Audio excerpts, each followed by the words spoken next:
롯데에 크나큰 악재가 발생했는데요. 바로 롯데 자이언츠의 좌완 에이스 찰리 반즈가 당분간 휴식과 재활에 돌입하게 되었습니다. 구단은 27일 반즈가 1군 엔트리에서 제외된 이유가 좌측 내전근 미세 손상 때문이며 복귀까지 약 2 내지 3주가 소요될 예정이라고 발표했죠. 롯데는 지난 한 주 동안 5승 1패를 거두며 탈꼴찌에 성공했고 중위권 도약의 발판을 마련했는데요. 무엇보다도 개인 통산 1862안타를 때린 레전드 전준우와 트레이드 성공작 손호영, 그리고 베테랑 내야수 정훈 등 주요 선수들의 부상 공백 속에서도 이를 극복하고 상승세를 탄 것이라 더욱 의미가 컸죠. 또한 최근 유강남, 박승욱 등 시즌 초반 부진을 면치 못했던 선수들마저 살아나면서 부상자들의 빈자리를 메울 수 있었습니다. 하지만 롯데의 확실한 1선발 에이스의 이탈로 김태형 감독의 고민이 깊어질 수밖에 없는데요. 이러한 악재로 인하여 믿고 쓰는 선발 투수는 박세웅과 에런 월커슨만 남게 되었습니다.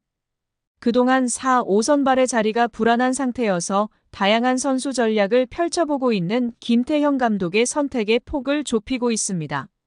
최근 성적이 부진한 나균안과 5선발로 확실한 선수 선택을 위해 여러 명의 투수를 투입시켰었는데 당장 새로운 문제가 발생했습니다. 그러면 롯데의 현 상황과 김태형 감독의 대응 전략에 관해 알아보도록 하겠습니다. 반즈는 26일 삼성과의 경기 중 허벅지 통증으로 자진 강판한 후 구단의 공식 협력병원인 조은삼선병원에서 정밀 검진을 받았고 그 결과 내전근 미세 손상이라는 소견을 받았습니다. 올 시즌 탈삼진 1위를 기록하며 팀 성적과 별개로 최고의 9위를 자랑하던 반즈와 지난주 5승 1패의 상승세를 보이던 롯데에게는 큰 아쉬움이 아닐 수 없습니다. 아직 가야 할 길이 먼 롯데이기에 특히 더 큰 문제인데요. 롯데의 선발진은 반즈, 월커슨, 박세웅으로 이어지는 1선발에서 3선발까지 탄탄하지만 4선발인 나균안은 최근 부진으로 인해주 중 한화 이글스전에서 마지막 기회를 부여받은 상황입니다. 시즌 초부터 김민석, 한동희를 시작으로 황성빈, 손호영, 전준우, 정훈 등 주요 핵심 자원의 연쇄적인 부상으로 어려움을 겪고 있는 롯데는 또 한 번의 답답한 현실을 맞이하게 되었는데요. 김태형 감독에게 눈도장을 받은 김진욱, 이민석, 홍민기 등이 동시에 선발로 가동되거나 또 다른 대체 선발을 찾아야 하는 상황입니다.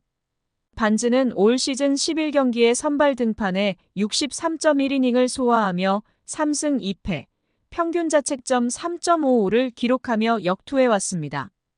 26일 삼성 라이온즈전에 앞서 3경기 연속 퀄리티 스타트를 기록하며 탈삼진 79개로 KT 위즈의 쿠에바스 73개, 기아 타이거즈의 제임스 네일 68개 등을 제치고 이 부문 전체 1위를 달리고 있죠. 최근 롯데는 팀 자체적으로 상승세를 타고 있었는데요. 5월 들어 12승 7패 2무를 기록하며 두산 베어스에 이어 전체 2위 성적을 내고 있습니다. 탈꼴찌에도 성공하며 중위권 도약을 꿈꾸고 있고 8위 한화와 승차 없이 승률만 뒤진 9위에 위치하고 있습니다. 5위 NC 다이노스와의 차이도 5경기 반으로 좁혔습니다. 하지만 이제야 반등의 모멘텀을 잡은 팀인 롯데는 최강의 에이스를 당분간 잃게 되었는데요. 반즈는 26일 삼성 라이온즈전에서 2회 초 연속 볼넷으로 2사 만루 위기에 처한 상황에서 트레이너를 호출하며 이상 신호를 보였고 결국 자진 강판하게 되었습니다. 롯데는 이후에 최희준, 김상수, 구승민, 전미르, 최준용이 잇따라 무실점으로 삼성 타선을 틀어막으며 주말 시리즈에서 승리했지만 반즈의 부상이라는 큰 먹구름을 맞이하게 되었습니다. 김태형 감독은 이러한 갑작스러운 악재에 많은 고민을 할 수밖에 없는데요. 점차 팀의 분위기 상승에 제동을 거는 부상이기 때문입니다. 타자가 빠진 것보다 현재 어렵게 운영되고 있는 선발 투수진이기에 더욱 아쉬움이 많습니다. 반즈가 선발 로테이션에 있었을 때에도 4선발과 5선발이 자리를 확실하게 잡지 못했기에 더욱 반즈의 부상은 롯데에게 힘겨워질 것으로 예상됩니다. 결국 불안한 선발 투수 세 자리를 위하여 많은 대체 선발을 확보해야 합니다. 일단 나균아는 다음번 한화와의 경기까지는 출전시킬 것으로 이야기가 되었는데요. 현재 반지의 공백이 팀이 흔들릴 수 있는 수준이기에 어느 정도 가능성이 보인다면 계속 사용할 것으로 보입니다. 그리고 25일 선발로 나왔던 김진욱도 추가적으로 출전시킬 것입니다. 25일 삼성전에서 4회까지 완벽 투구를 선보이며 눈도장을 찍었기 때문에 멘탈이 무너지지 않는다면 많은 기회를 줄 것입니다. 또한 이민석과 홍민기 등 이미 1군에서 선발 경험이 있는 선수들을 동시에 선발로 기용할 가능성도 있죠. 기존 선발 로테이션을 재조정하여 반지의 공백을 최소화하는 방향으로 운용할 가능성도 있지만 시즌 중반부터는 체력이 매우 중요하기 때문에 가능성은 낮습니다. 그리고 트레이드를 통한 즉시 전력 보강도 현 시점에서는 어렵죠. 이러한 방법보다는 2군에서 추가적인 투수진을 콜업하여 불펜으로 상대적으로 긴 이닝을 소화할 수 있는 방안을 강구할 것으로 보입니다.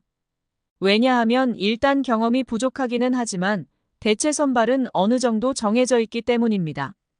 앞서 이야기했듯이 5선발 자리의 경쟁을 위해 여러 명의 투수들을 투입시켜 선발 능력을 확인하였기 때문에 그때 활용한 자원이 대체 선발로 활약할 것으로 보입니다.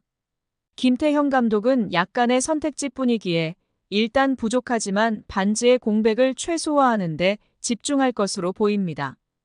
김태형 감독으로서는 현재의 롯데의 상승된 분위기를 유지해야 하는데요. 롯데는 전준우, 정훈, 손호영 등의 핵심 타선이 부상으로 이탈해 있는 상황에서 팀의 마운드에 대들보인 찰리반즈까지 이탈하였기에 대응 방안에 대한 고민이 많을 것입니다. 다음 주 한화전에는 현재의 로테이션으로 넘긴다지만 그 다음 NC 다이노스와의 주말 홈 3연전부터는 선발의 공백이 현실화되는데요. 반지의 첫 공백은 한 번 정도는 불펜진으로 위기를 넘긴다고 하여도 장기적으로는 체력적으로 어렵습니다. 결국 대체 선발을 운용할 수밖에 없는데 불안한 선발 로테이션이 3명이라고 가정한다면 타선에서 많은 도움이 있어야 합니다. 김태형 감독의 투수 운용은 그때 상황에 맞게 버티기 모드로 갈 것이고 제대로 된 선발 로테이션이 불가능하겠죠. 결국 롯데의 현재 기세를 유지하기 위해서 많은 선택지가 존재하지 않기에 있는 자원으로 상황별로 최적의 효율을 위하여 선택해야 합니다. 비록 악재로 더욱 힘들어졌지만 핵심 선수가 없는데도 점점 더 강해지고 있는 롯데이기에 다음 경기가 기대됩니다. 구독과 좋아요는 영상 제작에 큰 힘이 됩니다.